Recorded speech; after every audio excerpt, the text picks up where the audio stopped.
Hello, my dear friends. Today is the 15th of March, and today we'll discuss the situation in Ukraine on the 15th of March. We got a lot of news from the front line. Some people says that Russians are very successful in their attacks, and it's true. It's really true. Some people says that Ukrainian forces are very good in their defense, and this is also true. But we need to find out what is really going on here. So, and our today's video will start from the Odessa region. We got first news from this territory for a very long time period. And as I told you before, Russian forces, they are planning to attack Odessa from the sea using the naval landing. There is only one question: how are they going to do this? Or are they going to do this naval landing from the south of Odessa or from the north of Odessa? If they'll do this from the south, they will be able to cut off Odessa from supplies from Romania, its NATO country. And they will be able also to take control over all this territory, and that's a lot. If they do their assault from the north, it's also a very good place to start their operation. They will be able to cut off this road which connects Odessa and Nikolaev, and Nikolaev will be totally in block.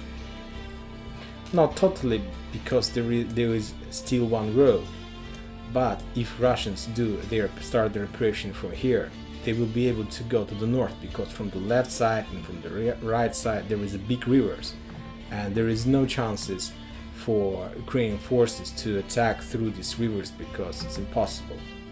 And then Russians will be able to go to the north, and if they go to the north, they will be able to go to till the beginning of this river, and it's almost in this town Berezovka. And from this town they will be able to take control over this road, and in this case Nikolaev will be totally blocked, and after that Russian forces will be able to start the operation in Nikolaev.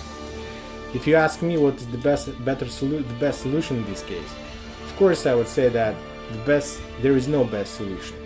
But if you ask me, I would say that Russian forces, they need to start the operation from both sides, and from the south and from the north. And to block, of course, it requires a lot of sources, a lot of manpower. But I hope that they know what they're doing. Now we're moving to this town, Mariupol. Mariupol is still under siege, and Ukrainian warriors, they are still fighting there, they are still standing there, because they don't have any other option.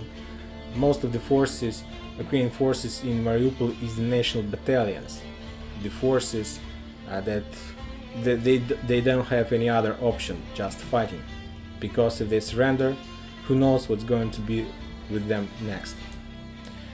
And if we are speaking about Mariupol, there are a few changes there. First of all, let's take a look on this map.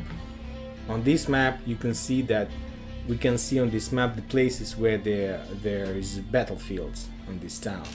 And as far as you can see, there is 3 territories in the city where the active battles are.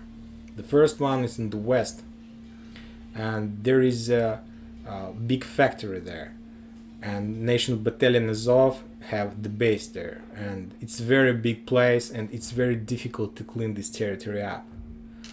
In the north there is another factory, also very big and very difficult to clean this territory. And in the east and in the west there is another territory, and it's just the suburbs, so I don't think that there is a big resistance from the Ukrainian forces on this territory.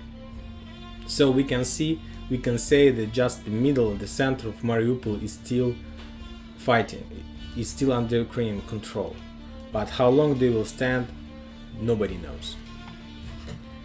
Now we are moving to the top, to the Donbas border. There are a lot of news from that territory.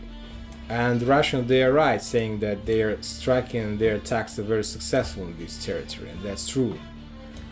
Because as soon as Ukrainians left Volnovakha, there is no defense, and you see that where is Volnovakha and how many territories Russians takes after the Volnovakha fell. So there were no defense here, and Russian moved as much as possible to the north, but they stopped because there was a river here, and as we spoke before, the bridges over this river was blew up. So now they don't have technically solution how to move to the north, so they stand there, and now they're trying to find another solution how to move to the north. As you can see, there is battles on the west side of this territory, and the Russians took the city there. Also I would like to tell that some sources are saying that Gulay-Pole, it's another big base, Ukrainian base, is also under Russian control. So I will remind you that there is a front line, Orekhovo, Gulay-Pole, and there was a city Volnovakha. But Volnovakha fell down and Russian moved to the north. And another big base, now where Ukrainians build their base, is Kurakhova. So the front line now, Kurakhova, Podgorilovka, Pokrovskaya, Gulay-Pole. This territory, there is no place where the Ukrainians can defend themselves. And we will see this in a few days, when Russia will be able to move to the north without any problems. Now we are moving to the middle part of this border. Starting from today, as far as you can see, there is a very big artillery battle here. The artillery from the both sides, they is trying to strike each other, and according to the information we have from internet, from official Russian sources, the main battle is in the town of Avdiivka. Russians, they want to take this town under control, but it's very difficult because there is a very big different part from the Ukrainian part. So it will be very difficult to take this town, but they are doing this, and I'm not sure if this is the real motivation, it's the real purpose. I'm not sure about this, and we will discuss this later. I'm not sure that the fighting for Avdiivka is the main purpose of Russian forces. Of course, if you ask me, taking Avdiivka will allow Russian forces to use this road, and they will be able to go to the north. But as far as you can see, there is nothing in the north. The closest city there is Konstantinovka, and it's very far from this territory, and there is also no place where even Russian can stand and build very good defense against the Ukrainian forces. Sorry, maybe they will be able to take this army into the border, but I will repeat myself, I'm not sure that this territory and these backlashes are the main purpose of the Russian forces. It's very obvious, and it's very not effective. There's very good defense here, and like to go in front on this defense, it's not very smart, I think. Maybe they know something that we don't know, but we will see how the thing will go on.